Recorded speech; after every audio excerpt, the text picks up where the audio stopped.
Hola a todos, qué placer vernos otra vez. ¿Cómo están? Buenas noches y bienvenidos a Agenda Abierta. Aquí empezamos a charlar sin condiciones como lo hacemos habitualmente. En la semana pasan muchas cosas y nosotros tenemos la frecuencia semanal. Nos encontramos una vez cada 7 días y entonces tratamos de elegir temas desde la producción de Agenda Abierta que puedan darnos un poco más de tiempo para profundizar. Claro, en el día a día van pasando muchas cosas y a veces pasan y pasan y pasan, como en el noticiero hacemos zapping y pasamos de uno a otro de los temas, o en el diario también de noticia en noticia. Acá decidimos agarrar uno o dos y tratar de profundizarlos. Entonces, charlando con el equipo de producción, hoy teníamos ganas de contar historias de vida, pero también de tratar de explicar un poco la realidad para poder entender algunos fenómenos que se están dando. Historias de vida en cuanto a coronavirus. Hoy vamos a hablar con aquellos que ponen el oído, pero a los que muchos no le conocemos la cara. Son voluntarios, son estudiantes de medicina, algunos están en el cuarto, en el quinto año, están a punto de empezar las prácticas profesionales, están a punto de empezar con la residencia y en el peor de los momentos los fuimos a buscar, porque el sistema estaba saturado, porque necesitábamos de gente que nos pueda dar una mano y ellos, con los médicos jubilados, se dedicaron a atender casos por teléfono en el 148 a través de la aplicación Salta COVID. Ahora lo están haciendo con el operativo Detectar. Son futuros profesionales que ya tienen altos conocimientos de medicina y que lo hacen de manera voluntaria, como una forma también de tener experiencia. Y vamos a conocer muchas de estas historias de jóvenes que están trabajando en plena pandemia y que pocas veces se conocen. Entonces dijimos, está buenísimo para que nos centremos para hablar de este tema. Va a ser uno de los ejes centrales en esta entrega de Agenda Abierta. Pero claro, no va a ser el único. En el medio van pasando cosas. Y acá en Somos Salta Jujuy también hemos tocado el tema de Tucumán, el caso de Abigail, cómo una multitud de personas, después de un hecho policial, violaron y asesinaron a una niña de 9 años. Una turba de vecinos salió a buscar al supuesto asesino, que después se confirmó, era quien la justicia también sospechaba habría sido el autor material de los hechos. Claro, los vecinos corrían una carrera contra la policía porque decían, la policía no nos atiende, están comiendo a chilata, lo hemos escuchado en este noticiero, nos dicen vayan a buscarlo ustedes, y el supuesto delincuente, abusador y autor del crimen de esta nena estaba suelto. Los vecinos lo buscaron, lo encontraron y lo mataron. Hicieron justicia por mano propia. La noticia la conocen todos, ha dado vuelta al país y el mundo. Pero claro, ese es un caso. Surgió después, en Jujuy, también en una estación de servicio, un motochorro que intentó robar en una Refinor, lo agarró el playero, otro vecino, lo sujetaron y también lo empezaron a golpear hasta que llegaba la policía y los vecinos que decían estamos cansados, la policía y la justicia no nos da respuestas. Y ahora en estos días, el fin de semana pasó en Salta, con un caso de denuncia de abuso sexual a una nena que estaba andando en bicicleta en la calle, macrocentro, empezó a gritar, salió un vecino por el balcón y vio a un hombre atacando sexualmente a esta nena. Lo persiguieron, fueron hasta la casa y montaron guardia ahí. Se juntaron todos los otros también y empezaron a atacar a pedradas la casa y a pedir que se lo llevaran detenido, porque la justicia segura no les daba respuesta, porque ya tenían 9 casos previos de denuncia de abusos y nadie hizo nada, porque decían era hijo de un ex juez y entonces tenía alguna protección, porque tenía un problema de salud mental y entonces con eso justificaban su libertad y andaba atemorizando a todas las mujeres del barrio. Los vecinos 2 días seguidos acampando en la casa de este muchacho, pidiendo que no lo liberen o que se vayan del barrio, que se muden, pero que no los quieren allí. Entonces, varios casos, quizás distintos entre sí, pero con algún hilo conductivo. El descreimiento en la justicia, el pedido de mayores penas, el pedido de que los casos de violación o abusadores, algunos tengan pena de muerte, y lo hemos escuchado a un diputado provincial, vicepresidente de la Cámara, diciendo si a mí me pasa lo de Abigail, hay que aplicar la pena de muerte. Y muchos que adhieren, muchos otros que cuestionan, lo han denunciado por los dichos y por su irresponsabilidad, cumpliendo funciones institucionales. Entonces, todo una burbuja y un clima que nos lleva a tratar de pensar. ¿Cómo lo buscamos nosotros? ¿Cómo lo pensamos? Con un sociólogo, un especialista, alguien que nos pueda ayudar a entender. Claro, tiene muchas causas y probablemente no podamos encontrar acá la respuesta definitiva, pero por lo menos para tratar de entender este fenómeno. Voy a saludar a Félix González Bonorino, es sociólogo, es amigo de esta casa además, de Cablevisión, de Somos Salta y Jujuy, y es con quien lo vamos a charlar. Félix, ¿cómo estás? Buenas noches, gracias por atendernos. ¿Qué tal? Muy buenas noches, ¿cómo están ustedes? Muchas Bueno, gracias por la invitación. por favor, ayúdanos a reflexionar este tema. ¿Qué nos puedes contar? Qué duro, ¿no? Qué tema duro porque es muy difícil separar las sensaciones que a uno lo recuerden cuando piensa en las niñas o niños, pueden ser atacados por una persona digamos, desequilibrada, porque no puedo pensar de otra manera, y cuáles son las reacciones de cada uno. Es muy difícil separar eh, y mirarlo de afuera porque es muy fácil después que te digan, bueno, pero no es tu hija, no es tu Claro. hijo el que está siendo atacado, entonces lo decís porque no te toca a vos. Y, y es cierto, además es cierto, uno no sabe cómo reaccionaría, y lo digo con total franqueza, uno no sabe muy bien cómo reaccionaría ante el hecho que se le consuma a uno, a un nieto, a una hija o a un hijo de uno, ¿no? Pero lo que tenemos que entender es por qué suceden estas cosas, porque también es que uno, o las personas, yo no como sociólogo, como ser humano, como padre, eh, me veo también inmerso en las mismas realidades que toda la sociedad. Y vos citaste 3 casos en 3 lugares, en 3 provincias. Muy bueno el resumen, porque es un resumen que permite sacarlo del contexto provincial, de una provincia o de otra provincia, decir, esto pasa en Tucumán o pasa solo en Jujuy. No, no, no.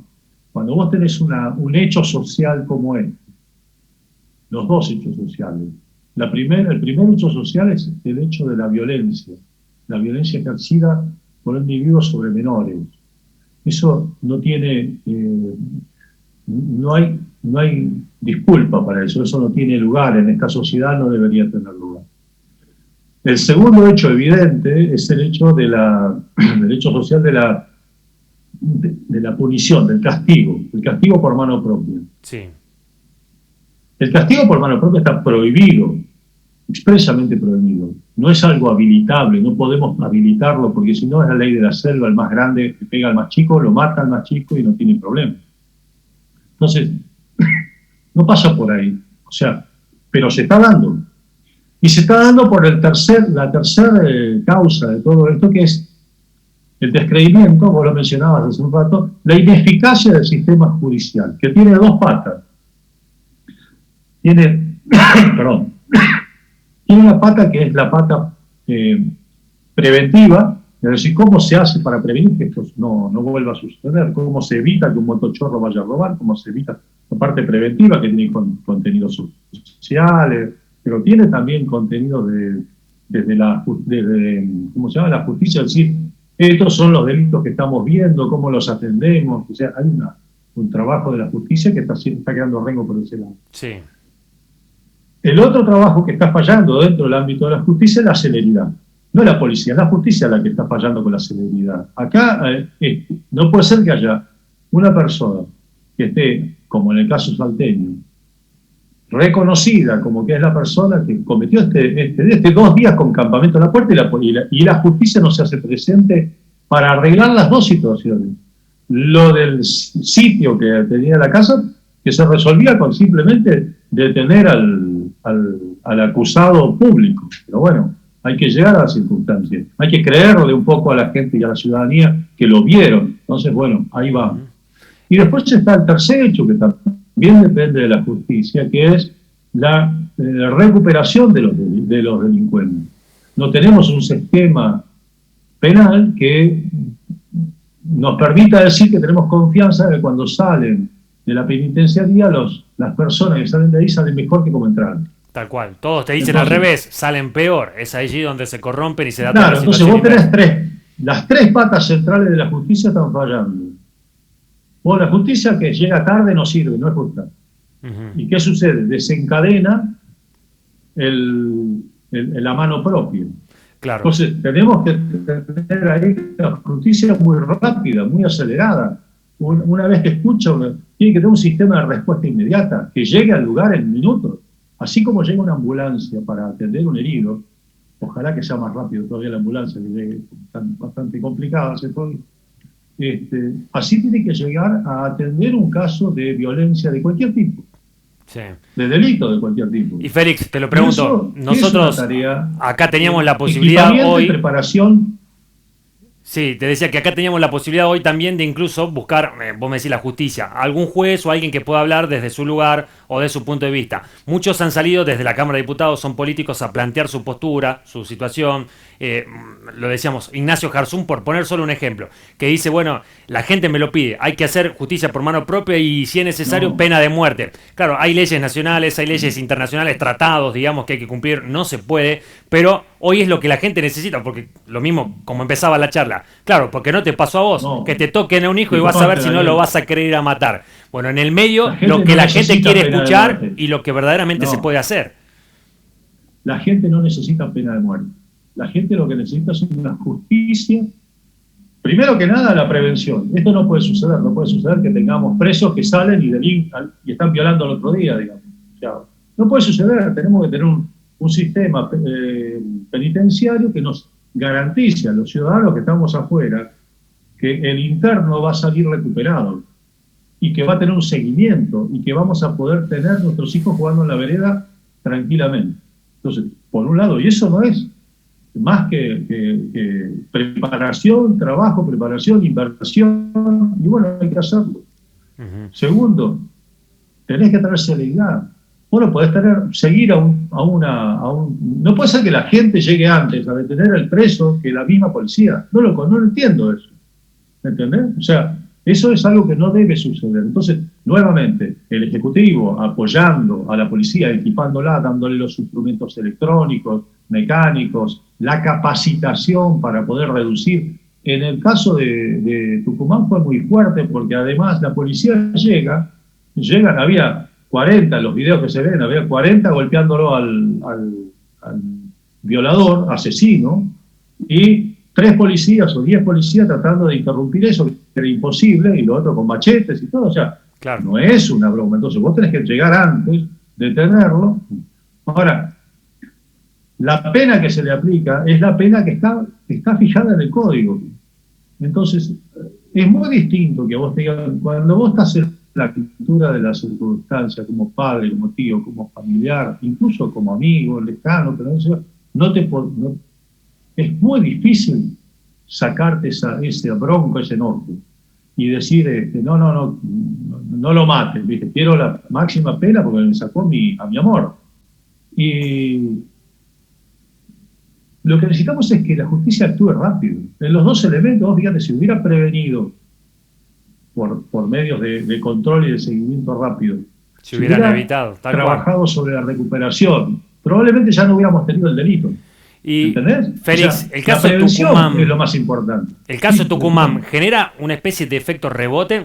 Casos de linchamientos sí. No es el primero, hay que decirlo que se han dado varios, pero es como que de repente se han empezado a ver más. Acá en Salta era muy difícil, yo no sé si hay algún antecedente parecido, pero de repente la gente como que reacciona y está cansada, entonces vio lo que pasó en una provincia. ¿Esto genera el efecto mariposa, el efecto digamos, de replicarlo también en otros lugares?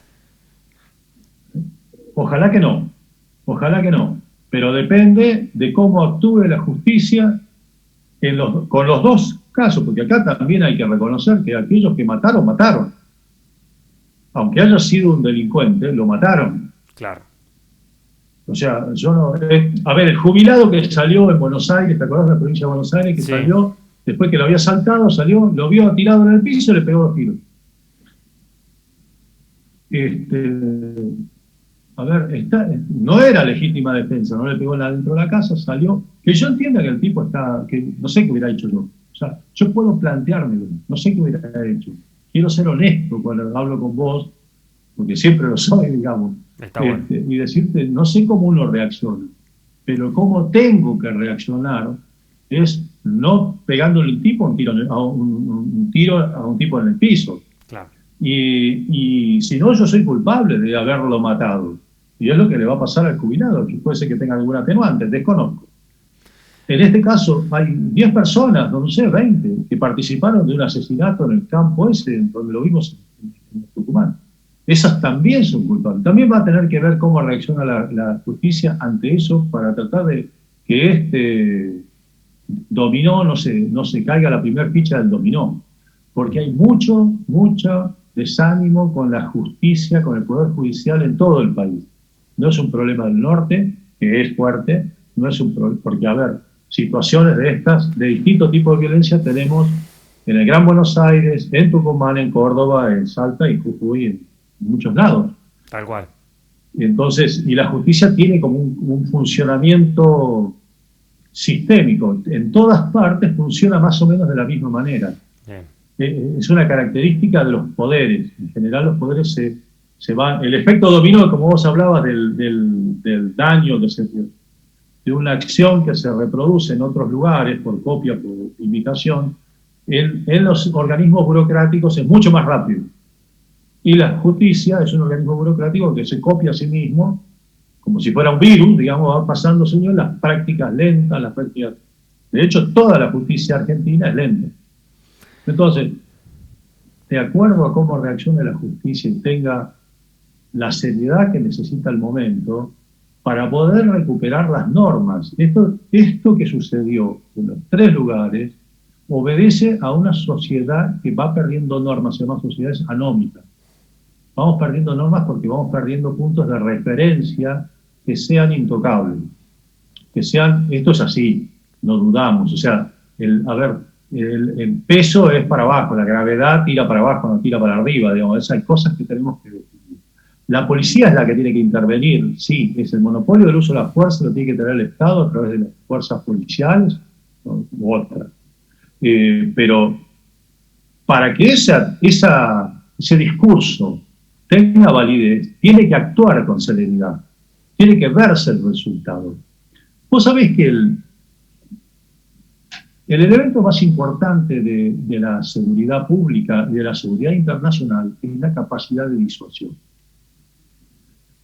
Es decir, yo puedo tener la mejor policía del mundo, pero si yo, por una serie de acontecimientos, me doy cuenta que no es eficaz, pero tienen camionetas, tanquetas, gases, lo que quieras, pero no es eficaz. Sí. No atrapa a los ladrones, no detiene un banquero y no atrapa a un violador, como en este caso. Vos le vas perdiendo la capacidad de disuasión que tiene. Vas perdiendo esa creencia de que puede disuadir.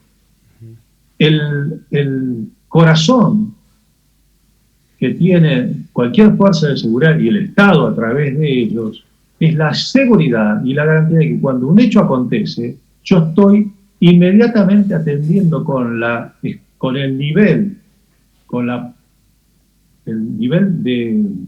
de atención necesario. No estoy sobredimensionando, no es que si hay una manifestación tengo que tirar con las tanquetas. No, bueno, pero llegar a tiempo. Hay que dar un nivel de respuesta que la gente hay que llegar a tiempo y con la capacidades necesarias al lugar. Tal cual, que es lo que los vecinos... Con 3 policías. Hoy no lo están viendo. Llegar con 3 policías, disculpa para terminar, llegar con 3 policías a frenar una turba de 40 personas que están linchando a alguien, hace justamente hacer una desproporción entre las capacidades necesarias y las empleadas. Tal cual, ya llegas tarde. Félix, te agradecemos por las reflexiones, la verdad que nos ayuda a entender un poco todo este proceso, es valioso poder escucharte, te agradecemos por el contacto. Muchas gracias a ustedes por la invitación y ojalá que sigas con los éxitos porque veo que andan muy bien el programa. Bueno, muchas gracias. Ahí está, Félix González Bonoriro, es sociólogo, la justicia, es ahí y lo escuchamos todos. En el caso del abusador aquí en Salta, todos señalando con el dedo de que ya había antecedentes, ya lo habían denunciado, nunca lo mandaron a detener. Tuvieron que ir hasta la casa, pararse todos los vecinos para que llegue la policía y se lo lleven. Lo explicaba recién el sociólogo, Félix. Hay que llegar antes. La capacidad de respuesta de la justicia y la policía tiene que ser primaria para evitar que sucedan estas cosas. Hay una sensación de hartazgo y que se está viendo replicado en diferentes lugares. Vamos a cambiar de tema. Prometimos hoy contar historias. Recién hablábamos de algo que está pasando en el norte argentino, pero ahora vamos a hablar de Salta en particular. Y al principio se los decía, los fueron a buscar cuando más lo necesitábamos. Ojalá que ahora con la situación tranquila se mantenga de esta manera, pero crecen los casos de coronavirus y hace falta el recurso humano. Muchas veces nosotros llamamos por teléfono, cargábamos la información en Salta COVID y queríamos que nos atiendan rápido. Tengo síntomas, ¿qué pasa? ¿Me atienden? ¿No me atienden? Y aparecieron los voluntarios, los que lograron descomprimir la situación. Los médicos jubilados, que muchos de ellos estaban en sus casas y que ahora volvieron a atender para dar una mano, como también los estudiantes, que están en este proceso ya de graduarse dentro de poco, son los niveles más altos de los que están estudiando medicina en Salta, en la UNSA, y que les dijeron, ¿se animan a dar una mano? No lo dudaron. Así que me voy a la mesa de trabajo para recibir a nuestro invitado aquí en el piso. Está con nosotros un amigo, Ezequiel Flores. Ezequiel, ¿cómo estás? Buenas noches. Buenas noches, muy bien, ¿y vos? Gracias por venir. Bueno, vos sos estudiante de medicina. Sí, estudiante de quinto año de aquí de la Facultad de Medicina de la Universidad Nacional de Salta. Contame primero de tu historia. Vos sos salteño, venís de otro lugar, ¿de dónde sos? Yo nací acá en Salta Capital. Sí. Y bueno, gracias a Dios tuve la oportunidad que se abra la carrera justo el año que yo terminé la secundaria y la suerte también de rendir el ingreso bien, porque bueno, el ingreso es irrestricto. Entran únicamente los 60 primeros. Claro, tenés cupos. Hay cupos, sí. Y tuve la suerte de ingresar. Rendiste bien y pudiste entrar. Y a partir de entonces estudiar la carrera. Bueno, en el medio, una pandemia que ni vos ni yo, ninguno la esperábamos. Se dieron todos los casos. Hubo una época en la que Salta registró un pico importante. Estábamos desbordados. Y los fueron a buscar a ustedes. ¿Cómo fue ese momento? ¿Cómo fue la convocatoria? Bueno, todo empezó por nuestro profesor, el doctor Heredia, de la Cátedra de Salud Pública. Él nos avisó que podría haber la posibilidad de un voluntariado por parte de nosotros, tanto para ayudar a las personas, que es el principal motivo, como para seguir en práctica nosotros, porque dejar mucho tiempo medicina, se empiezan a olvidar cosas, y bueno, el principal motivo de estudiar medicina es la humanidad, digamos, ser humanitario. Y ahí viene Heredia, el profe, y dice: Ezequiel, ¿vos querés? Sí, dale, no tengo ningún problema. ¿A dónde vas? ¿Qué función te tocó cumplir? Bueno, en primer lugar se habló un voluntariado para las llamadas telefónicas y la aplicación de Salta COVID, fue una primera instancia. Era el 148. Sí. Que yo llamaba y vos me decías qué síntomas tenés, entonces como que me hacías una consulta en vez de presencial, pero a través del teléfono. Exactamente, se despejaban más que nada las dudas que podían tener. Y si surgía algún caso complicado, bueno, mis compañeros llamaban a la ambulancia o notificaban a un médico para que se encargue de esa persona. Claro, vos hacías la evaluación primaria, digamos. ¿Te tocó atender casos particulares? Yo estuve en la parte de terreno en primera instancia. ¿Cómo fue eso? Bueno, antes de que surjan la mayoría de los casos aquí, el plan que se ideó era vacunar a la gente con factores de riesgo y mayores de 65 años con la vacuna antigripal y las que faltasen según el esquema. Bien. Entonces, antes de que incluso haya el primer caso acá en Salta, nosotros ya estábamos ayudando en los centros de salud, vacunando casa por casa. Mirá, ahí ya te tocaba estar en el campo, digamos, sí, en el terreno. ¿Y qué tal la experiencia? Muy linda, la verdad, porque la gente siempre está agradecida de que, ya sea del centro de salud o cualquier personal de salud, llegue a su casa y se interese por la persona. Sí. Bueno, y después de eso, ¿te tocó a vos atender por teléfono o no? ¿Todo territorio? No, esos fueron mis compañeros los que atendieron por teléfono. Los que atendieron. Ya vamos a hablar también con uno de tus compañeros que estuvo en esa parte de la telefónica. En tu caso, ¿cómo lo vivís desde adentro? Porque nosotros tenemos el caso de la información pública, lo que vamos conociendo, algún familiar que te puede contar cómo le fue. ¿Vos qué experiencia recogiste de todo esto? Bueno, en primer lugar, yo me sumo al voluntariado por una situación personal, por así decirlo. ¿Por qué? Porque, bueno, mi papá es enfermero, él se contagió de COVID. Y aunque la atención siempre estuvo, yo sentí que faltaba gente, que siempre faltaban manos, ya sea por llamadas, porque vengan a la casa. ¿A tu viejo le tocó ir a algún centro? ¿Él estaba en la casa esperando que vengan a buscarlo? ¿Cómo fue la situación familiar? Bueno, él se aisló en primer lugar y empezó a presentar síntomas como fiebre, un poco de tos, todos leves por suerte. Y nosotros llamábamos al 148 y bueno, saturada la línea, no te atendían, estaba complicado, digamos. Sí, a veces sí nos atendían, a veces no. La del centro de salud también nos llamaban, no todos los días. Sí. Y ahí empecé a sentir de que si uno sabe, cómo no se suma a ayudar, ¿no? Está bien. ¿Y a vos te tocó, no sé, evaluarlo a tu papá, por ejemplo, o no? Sí, yo todos los días le realizaba, bueno, los signos vitales, preguntaba cómo estaba, entraba, estaba en contacto con él siempre con la distancia, con barbijo. Sí.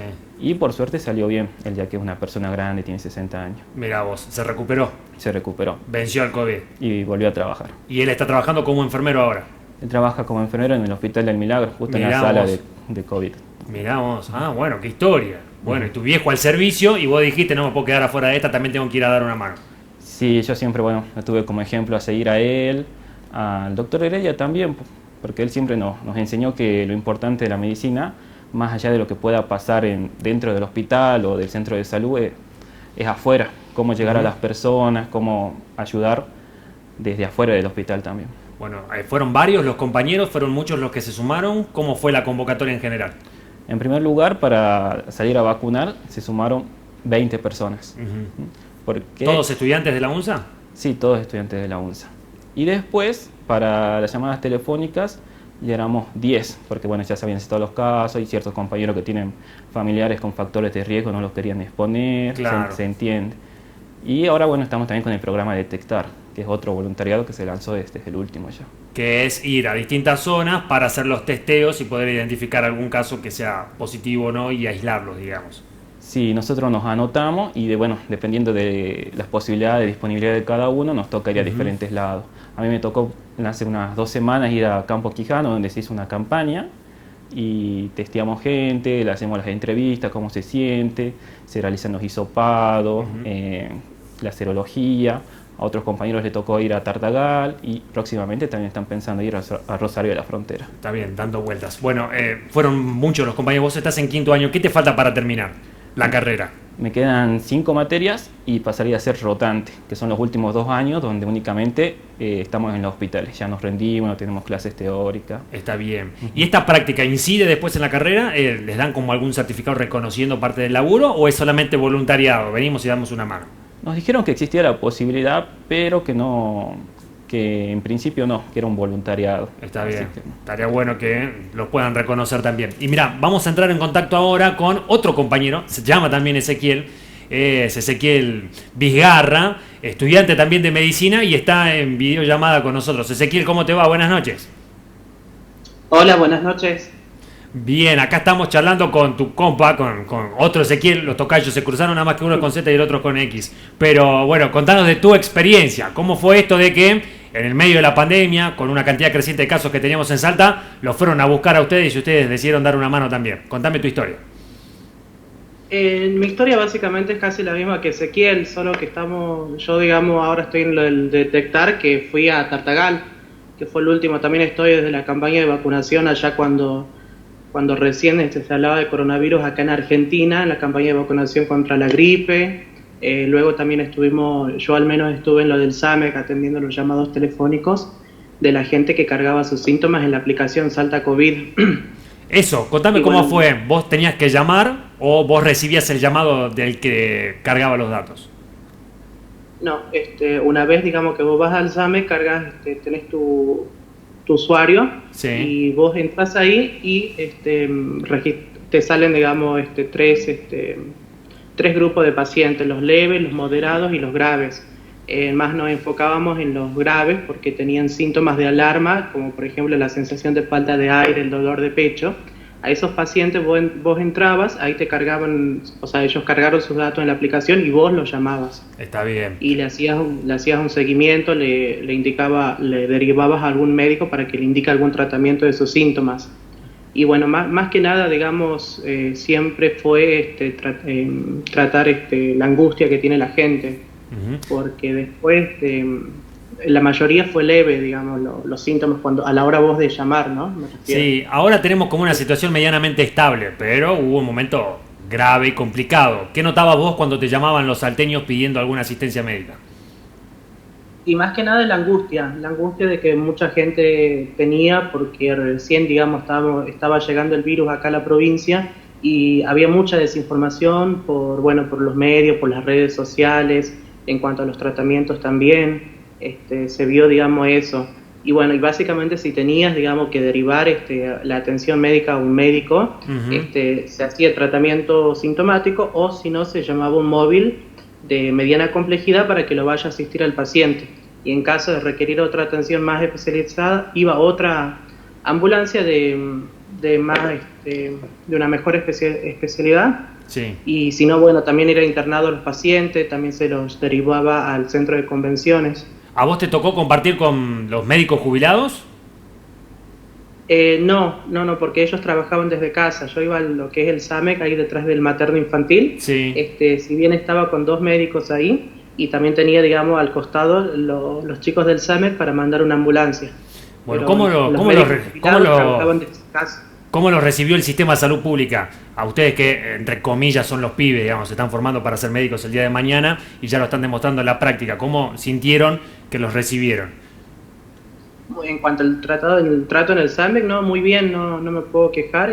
Todos los médicos, digamos, te decían, los 2 médicos que habían ahí, Sí. nos decían de que cualquier duda consultemos a ellos, digamos, que es lo ideal, digamos, consultar siempre, digamos, tener un respaldo, porque no olvidemos que nosotros somos estudiantes todavía y necesitamos respaldo de médicos profesionales.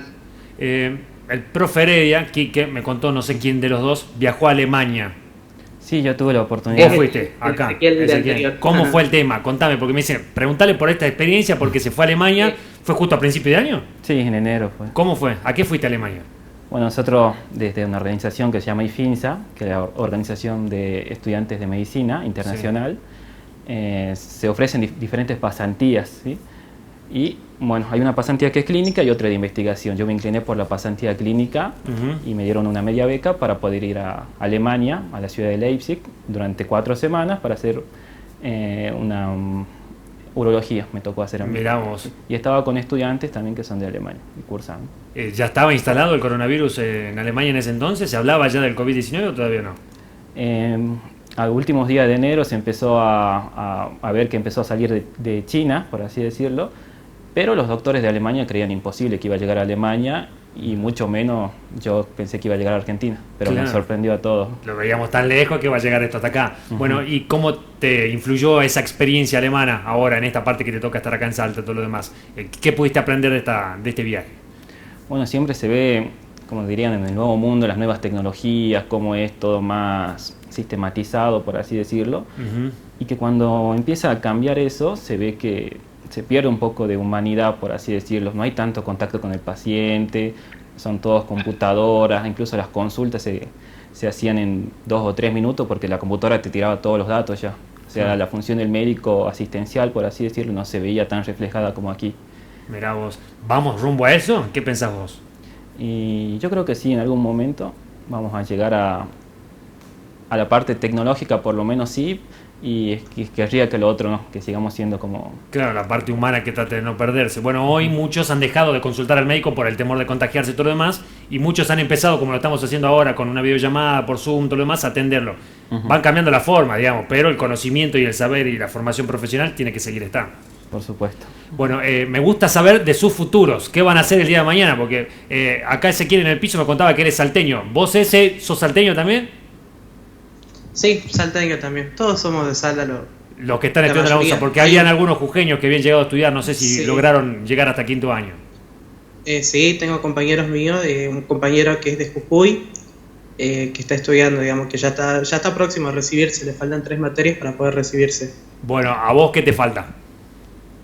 A mí me faltan 6 materias todavía. Ahora, justamente el viernes rindo una, Sí. porque estábamos teniendo bastantes problemas en cuanto, bueno, el inconveniente esto en cuanto a la educación, hacía como 7 meses que estábamos parados con los exámenes finales, nuestra carrera, digamos, la mayoría, digamos, todos los que terminamos el quinto año no podíamos rendir, porque Tucumán no nos habilitaba las mesas. Claro. Ahora por fin logramos, digamos, que nos habiliten las mesas y nos reconozcan la virtualidad principalmente. Qué bueno, o sea que se van a poner al día, mientras ayudan y dan una mano como lo están haciendo, paralelamente estudiando y tratando de rendir. Claro, por supuesto, y además, digamos, siempre fue ese motivo, digamos, de estudiar, digamos, de poder ayudar a los que más necesiten. ¿Qué pensás hacer el día de mañana? ¿Te quedás en Salta? ¿Vas a ser un médico que va a atender acá, en la provincia? ¿Tenés pensado ir a hacer alguna especialidad afuera? ¿Algún otro plan? Y lo que yo siempre quise fue cirugía, ya veremos si me voy o no. Pasa de que por asuntos familiares yo no, por el momento no me iría, porque yo vivo con mi abuela y mi hermano. Mi abuela ya tiene 87 años y la verdad que no me iría, digamos, eso le decía el doctor Heredia cuando rendí su materia la semana pasada, de que le doy eternamente las gracias porque jamás pensé, digamos, de cumplir mi sueño y a la vez no haberme alejado de la persona que más quiero, que es mi abuela. Pero si se da la posibilidad de poder irme, bueno, ya veremos, ya más adelante. Todavía faltan 2 largos años todavía, bueno. Y además hay que concursar para entrar a la especialidad también. Claro, es un laburito extra. ¿Y vos, Ezequiel? También me inclino por alguna parte quirúrgica más que nada y siempre, bueno, quise ir a hacer la especialidad en otro lugar, en un país extranjero, España o Alemania en este caso, pero con la idea siempre de volver y traer los conocimientos de afuera. En algún momento desarrollarte acá. Este programa se ve en Salta, en Jujuy, en parte de Tucumán estamos llegando ahora. Ustedes le están hablando, están viendo esta nota, muchos salteños. Me interesa demasiado esto también, que le puedan decir ustedes, que son muchas veces los que están detrás del teléfono cuando llamamos al 148, cuando están en los operativos, ¿qué consejo nos dan?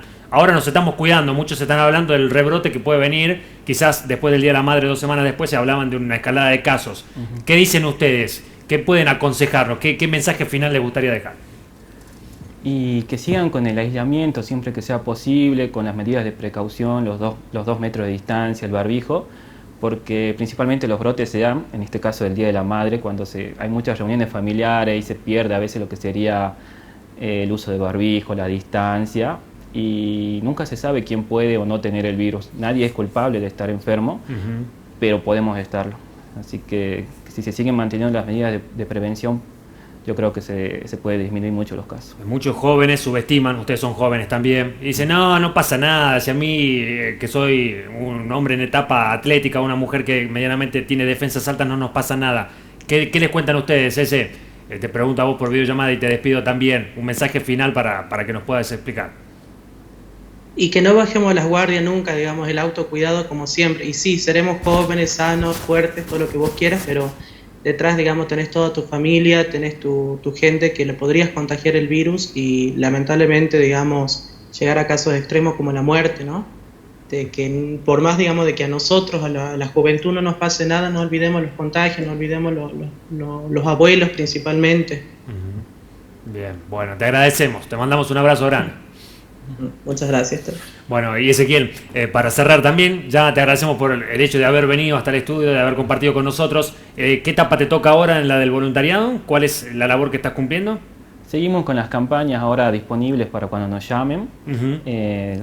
Continuar con las campañas de ir a hacer hisopados, ir a colaborar con las entrevistas, donde haga falta estamos nosotros. Ustedes están con el teléfono abierto, por decirlo de alguna manera. Así es. Bueno, que sea con éxitos, ojalá dentro de poco se puedan recibir, si se da la posibilidad de seguir perfeccionándose, que sea de la mejor manera, uh-huh, y que sea con éxitos. Bueno, muchas gracias. Bueno, Ezequiel, estudiante de 5º año de medicina y uno de los voluntarios. Estas son las historias que están detrás de una aplicación o de un teléfono. Se las queríamos contar porque a veces es ingrato no reconocer a quienes le ponen el hombro. A veces las noticias malas son las que terminan trascendiendo, pero las buenas también valen la pena poder resaltarlas. Hacemos un pequeño corte en Agenda Abierta y volvemos en instantes para seguir charlando. Ya regresamos.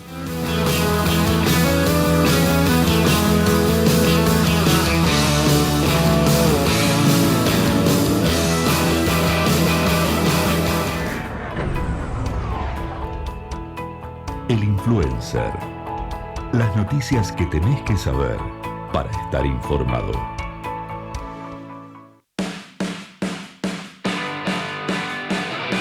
Por la intendenta le digo, trabaja mucho, es verdad, me gusta porque está trabajando, está haciendo cosas por el barrio, me encanta. Sacar todo esto se hace con ahí todos los bichos, todo.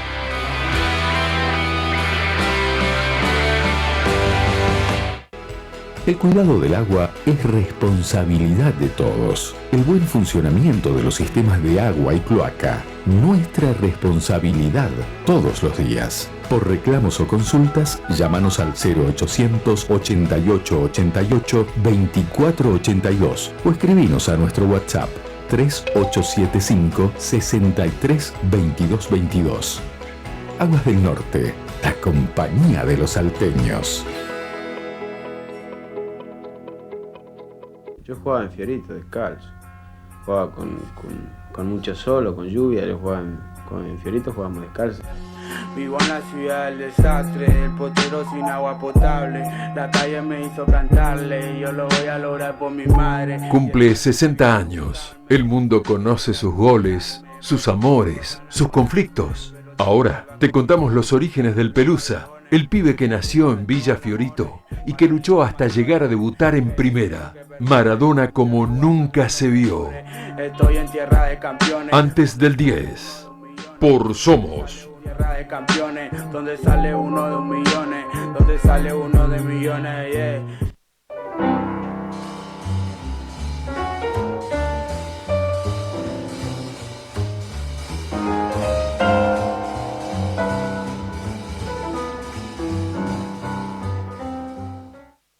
La obra pública motoriza la economía. Reactivamos con un plan federal obras públicas en toda la provincia, generando trabajo, potenciando el desarrollo y mejorando la calidad de vida. Refaccionamos y ampliamos escuelas, hospitales y centros de salud, pavimentamos calles, realizamos mantenimiento de rutas y caminos, alumbrado público y electrificación. Ejecutamos obras de agua y saneamiento. Firmamos más de 50 convenios con municipios. Hacemos y gestionamos obras para que todos los salteños tengan las mismas oportunidades. Es nuestro compromiso y lo estamos cumpliendo. Gobierno de Salta. Gobierno presente. Especial Bomberos en Somos.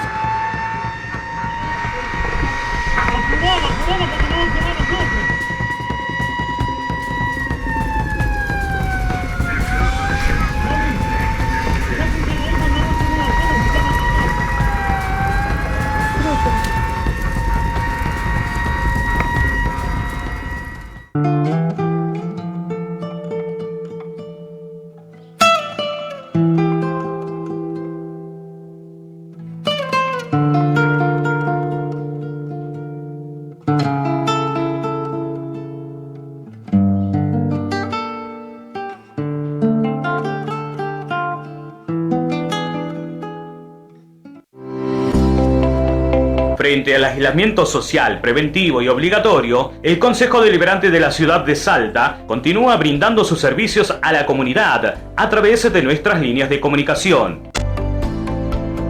Un consejo más cerca tuyo.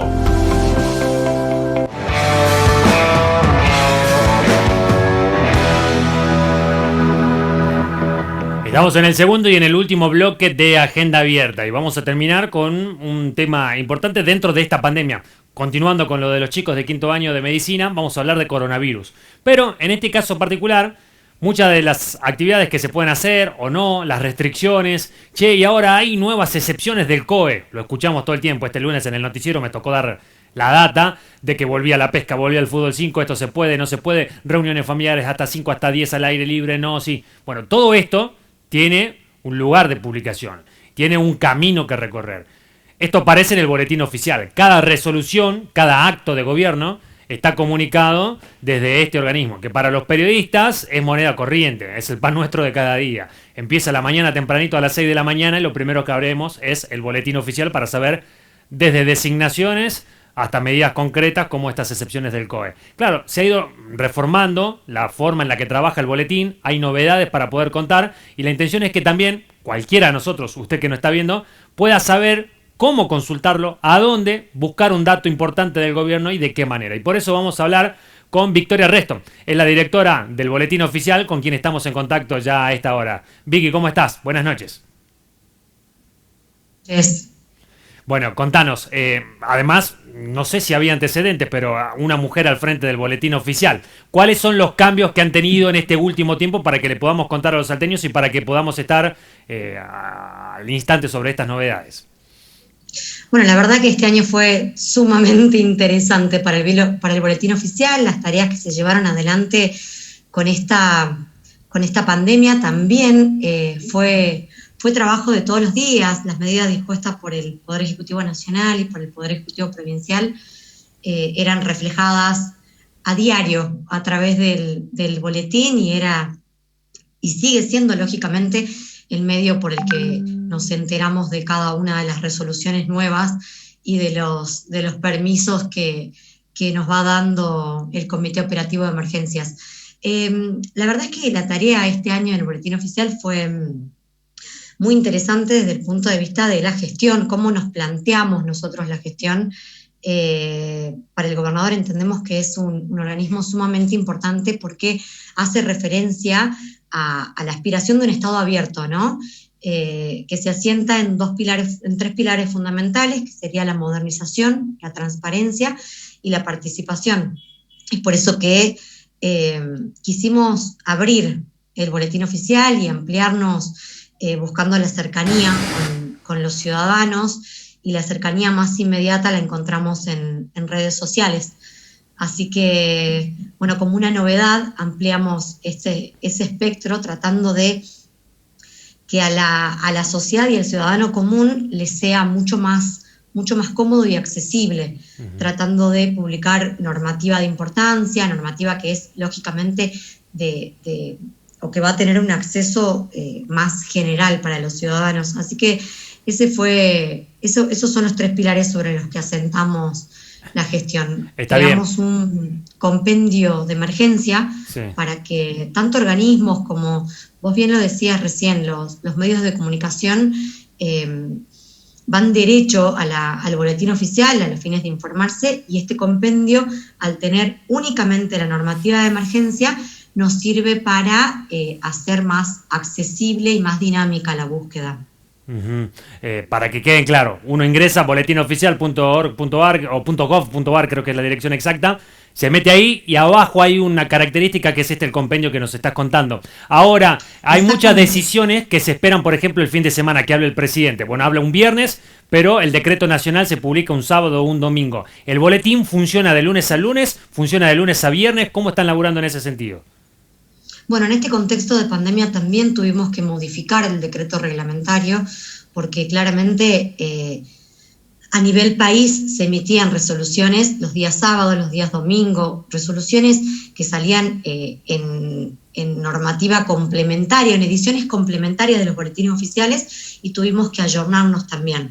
De esa forma modificamos el decreto reglamentario y hoy podemos publicar los días hábiles ediciones complementarias a la edición que sale a las 0 horas del día y puede salir en cualquier momento del día.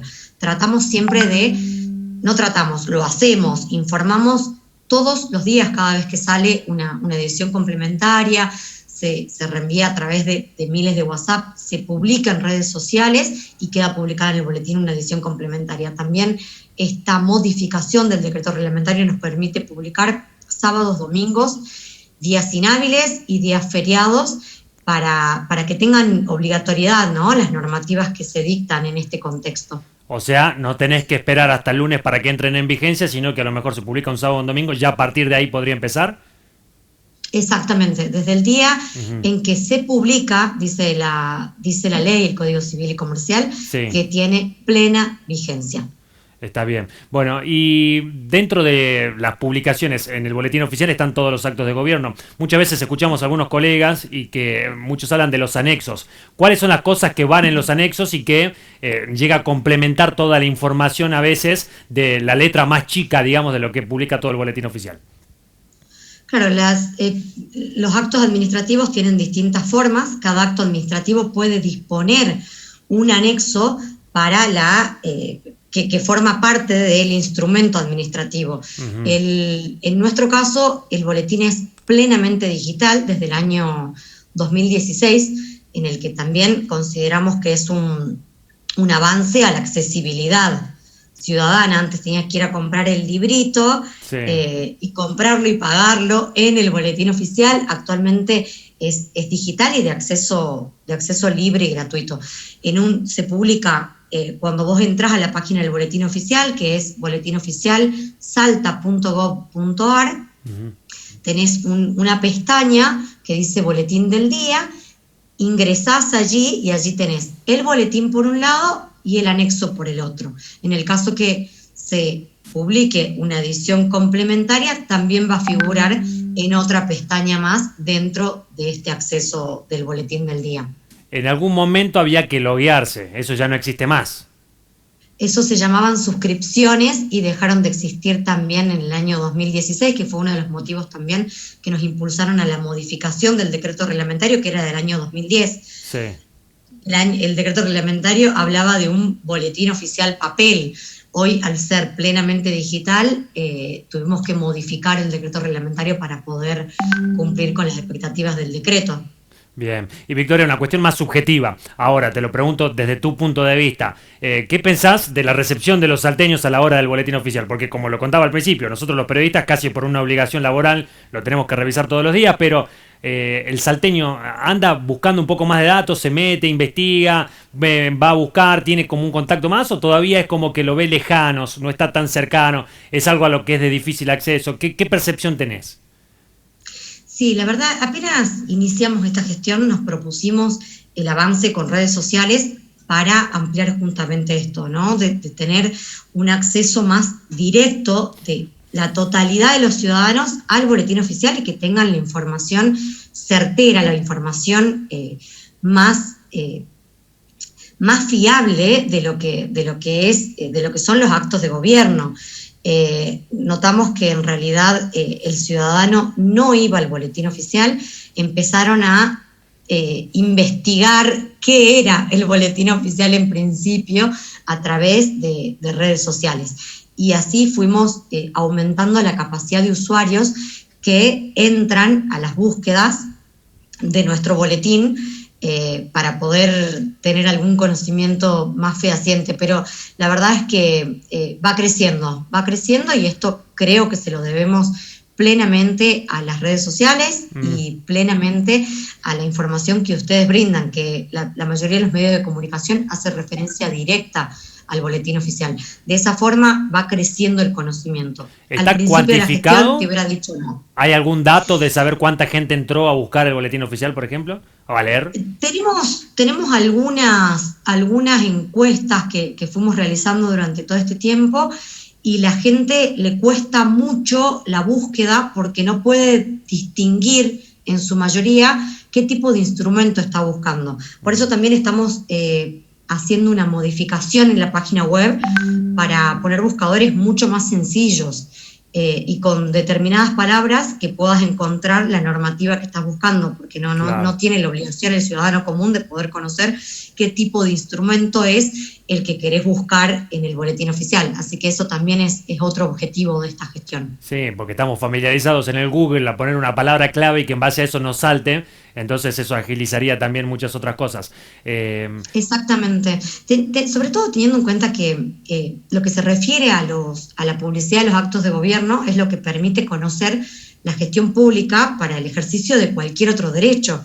La información pública, no nos olvidemos que es reconocido internacionalmente como un derecho humano, que en Argentina principalmente tiene jerarquía constitucional. Por eso necesariamente nos encontramos en constante adaptación, y este camino del mundo papel al universo, por así decirlo, al universo electrónico, tiene que encontrar fundamento en ser un organismo referente, en la aspiración de un Estado abierto, ¿no? A eso aspiramos, y ese es el objetivo de esta gestión en primer lugar. Como te decía, los tres pilares fundamentales: modernización, transparencia y participación. Te agradecemos por este contacto, Victoria. Un abrazo grande. Muchísimas gracias. Hasta luego. Victoria Reston es la directora entonces del boletín oficial, contándonos un poco cómo lo están ayornando, cuáles son los cambios que han dado a partir de la pandemia, también como un apartado específico hablando de medidas del coronavirus y simplificando la búsqueda. Un dato, como para que lo tengan en cuenta, nada más, uno que se hizo viral hace poquito en las redes sociales, publicado por un colega, Nicolás Ríos Ayllón. ¿Qué contaba Nico? Que habían contratado a un casero para que se haga cargo del cuidado de la casona histórica que está en Dianfunes y Entre Ríos. La casona de los Romeros, ¿se acuerdan que hace poquito la cedieron al Estado para uso como residencia oficial? Bueno, hacía falta contratar a alguien que la cuide, que la restaure, que esté al resguardo. Bueno, en el boletín oficial, porque como todo acto de gobierno hay que comunicarlo, salió publicado quién es el designado y cuánto va a cobrar. El boletín oficial daba cuenta que el nuevo casero, que va a tener a su cargo el cuidado de esta casa histórica, va a cobrar 88.000 pesos por mes. Cuando él lo contó en redes sociales, claro, todo el mundo empezaron a preguntar: ¿y vos de dónde sacaste ese dato? ¿Dónde lo conoces? Acá está, el boletín oficial. Y está la resolución, publicado y todo lo demás. Por eso, estos temas son importantes que los conozca usted, que lo conozca yo, que lo conozca cualquiera. Roberto, que está ahora manejando el sonido y metiendo ruido en este programa. Bueno, en el medio, todos tenemos que saberlo.